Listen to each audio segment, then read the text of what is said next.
Hi, my name is Sam Hodge, and this is going to be my first video of an instructional series called Becoming a Marching Snare Drummer. And what this is mainly addressing is that there's a huge, at least in my region, there's a huge difference between 8th grade and 9th grade capabilities on snare drum, and this is not the student's fault. It's just a matter of priorities in school and what is taught. A lot of instructors at the high school level don't get the opportunity to come to middle schools and provide the knowledge that is necessary to make the transition into high school. So you have 8th graders that come into 9th grade, or they show up to their first drumline rehearsal, or even worse, they show up to the 5th or 6th practice that's already going on, and they're totally shocked and surprised that, wow, there's a big difference in what I'm doing and what they're doing. There's a huge surprise on what technique they should be using. There's a very big misunderstanding about rudiments. Marching snare drumming is a whole different world than what these kids have been introduced to in just concert band, especially at the middle school level. But what I would like to do with these videos is address specifically those students making the transition, or students that are already in middle school who would like to go ahead and advance their skill set, so that by the time they're making their transition into high school, we're already dealing with players that are developed, and we can really be good at that point. But we have these 9th grade, 10th grade, 11th grade students, seniors, that are already developed. They want to have a really good season, and then an incoming crop of students shows up that you have to try and start teaching, and it does not allow your advanced players to progress because you're spending all of your time working with these newer students. So take a look at these videos and follow along, replay them, play along with them, and think about them. And what I'd like to first discuss is practice etiquette. I'm going to say that to make it as a marching snare drummer, in the beginning at least, you are going to have to devote a lot of hours, and you're going to have to set goals, daily, weekly, monthly, where you want to be. You may decide, this week I want to make sure that my legato stroke, my 8 on a hand, is competent, I can get it up to a legitimate speed, like between 170 180 beats per minute, and that's my goal this week. Next week my goal is to get through tap accent and a double beat and define those better and learn how to use those. Your third week might be to legitimize your rolls. To, a lot of times when you're developing rolls, you'll be working on that your whole lifespan as a snare drummer, because our rolls a lot of times are how people make their initial judgment on us. How you play through the drum, how you project your sound, how you hold your sticks, and stick to stick, how you can get a good sound out of it.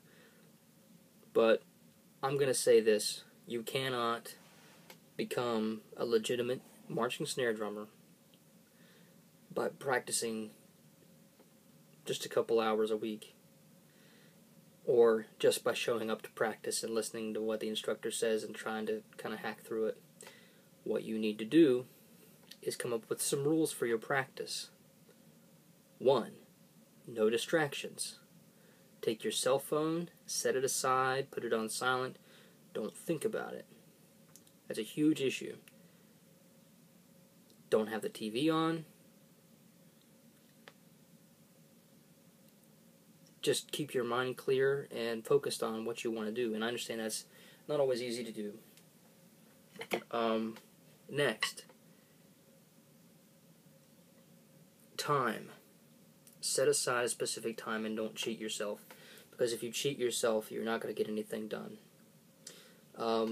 Focus at least for an hour a day, I would say.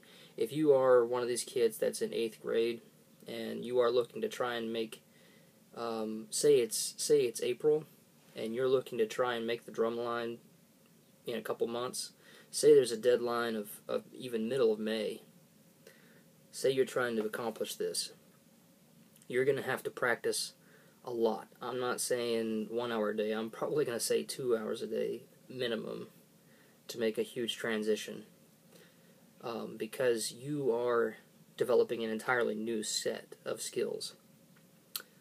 3, always be mindful of your technique, because anything you learn wrong, you're going to have to undo, and that's not easy. Always, always, always practice things the right way. If you make a mistake, don't just go on. Look at that mistake, think about why it's happening, and focus on that before you move on. If it's too frustrating, yes, you can move on to something else, because it's wasteful to just kind of poke around at the same thing for an hour. But you need to come back at that when you've had a chance to let your mind chill. The number one thing in marching snare drumming is the mental game. Yes, you have muscle memory. Yes, you have to develop your arms and your grip and your strength and your chops. But overcoming the mental mountain, as I call it, is going to be your biggest challenge and obstacle, and people are going to look at you kind of and dismiss you, and you're going to have to prove them wrong with your hands. That is how you make a drum line. So, real quick, before I end this first video, I want to tell you the basics of just presenting yourself into a drum line. Okay? So, we have our sticks. First things first, right hand grip. You take your stick and you kind of find where it balances. That's not where you hold the stick. Because if you're holding the stick here, its automatic tendency is to come straight back up to this point. You want to move back and leave, depending on the length of your stick. This one is a Ralph Hardiman, so it's a little longer. But you want to leave this much to this much sticking out the butt of it, of your hand. Okay? So you want to stick it obviously in the palm of your hand, and you want it kind of to line up along with these pads right here on your hand. So you want to kind of stick it right there, wrap your fingers around. Typically I teach my students that it is okay to have a little space between your fingers. Some people are absolute on that. Some of us with smaller fingers, it's not very easy to accomplish. Ideally, don't have any space between your fingers. If you can't accomplish that, if it looks like there's a little daylight there, go for it. Okay, so you should be able to hold the stick firmly with these 4 fingers. Most of your pressure being right here and right here. These other sticks are just, or these other fingers are just as important, because the motion of your pinky controls something different than the motion of your index finger. Okay, so when we're looking at what the thumb is going to do, we want it to kind of go on top and make a V. See how this works? Can you see that? Okay, so we've got a break in our hand. See how my forearm is straight? And then the stick breaks like this. It follows the natural kind of curve of the pads in my hand. See how that works? Alright, so forearm, knuckles. It almost follows the knuckles. Okay, And used to be, when we were doing marching snare, we had a really intense kind of shoulders up thing that was really tense and didn't allow us to focus on what we were doing. So what a lot of people are teaching now is a relaxed thing, kind of where your arm falls, it falls. So you have this. I mean, it does stick out from your body, and depending on how you're playing surfaces right here, I understand you can't see it too well. You can't see it at all. Really, it's out of frame. But you don't want your stick to be too flat. You don't want your stick to be too flat like this, and you don't want your stick to be too pointed like this, because you're not going to get optimal rebound from the head. You want a nice kind of angle there. See, there's your bead of your stick is pretty close to the head, and then you've got about a 2-finger width right here between the head and your stick. That allows space for the rim. Okay, so we have this technique down. Think about that. The left hand. This is how I always teach this. This is how it was taught to me by my instructor, and it works. And it's a great explanation, I think. Take your left hand, no stick in it. Stick it out like you're gonna kind of grab a doorknob. Okay, and you've got your forearm on top. Okay, this is the forearm bone. See how it lines straight up with my thumb? Thumb all the way to forearm. Okay, you bend it, and it should be extended straight out from your body, straight out, and that should be where you're playing from. If your snare drum is too low, you're going to be like this, and it creates a slice. See how that works? The way it should work is your arm should be straight. That way, when you're looking at the stick from this angle, it's making a straight up and down motion. See how that works? Straight up and down. I mean, you can see down the length of the stick. It's not going like this. That's a slice. It's not going like this. It's straight up and down. And I'm not perfect at this in slow motion. When you're doing it at regular speed, it's a little bit easier. But like I said, you stick your hand out like this. Your thumb is on top and align with your forearm. Okay? Take your stick and you just insert it with a relaxed grip.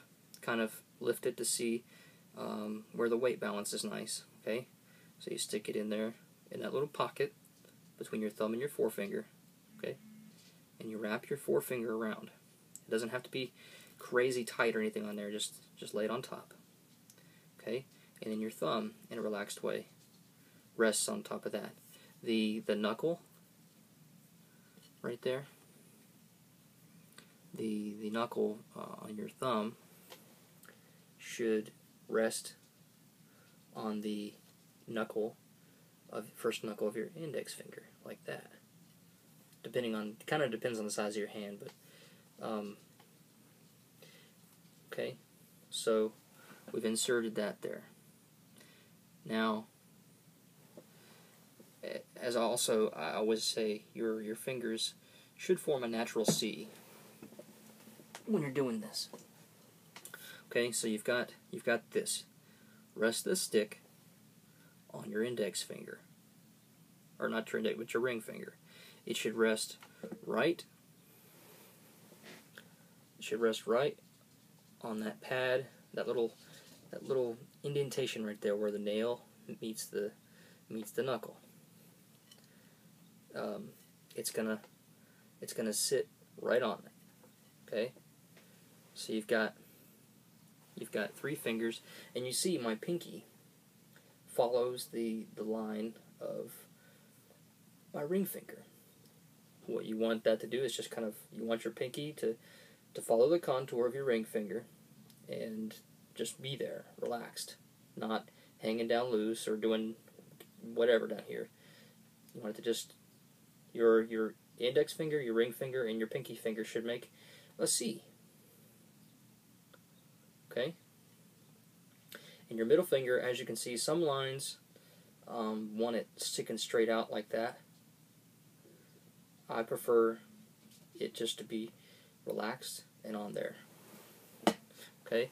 And the way we stroke, we simply rotate the wrist. It's a simple rotation because you've got your thumb on top, you see? You don't crush your hand flat and already have your palm up.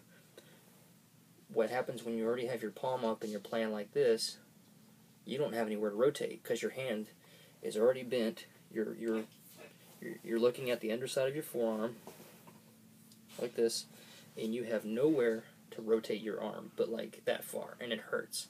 So what you end up doing is this kind of thing. That's bad, but it's super common. So if you're doing that, hope's not lost. So check it out. You've got your thumb on top, okay?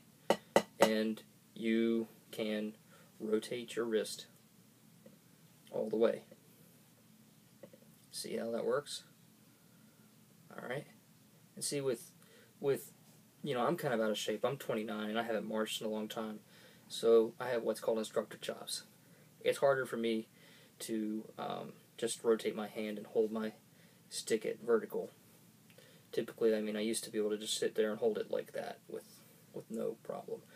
With practice and exercise, you can do that. Okay? So now that I've discussed that technique, let's put our hands together. Okay? And when you're at a resting position, your tips of your stick should be about like this, close together, okay? And it makes an angle about like this. Not too close together, not too flat, and it's a nice, this is a nice relaxed thing. Your arm shouldn't be tucked real tight into your side, and this arm shouldn't be way out here, and you shouldn't be like this, okay? You want this to be kind of, you want your arm to be straight down, relaxed. You want this arm to be relaxed but out, okay? So you've got the beads together like that. This is your technique. And in the next video, we will discuss sticks at a ready position, sticks in, how to get your sticks out, and we'll discuss the mechanics and the reasoning and the practice etiquette behind 8 on a hand or legatos.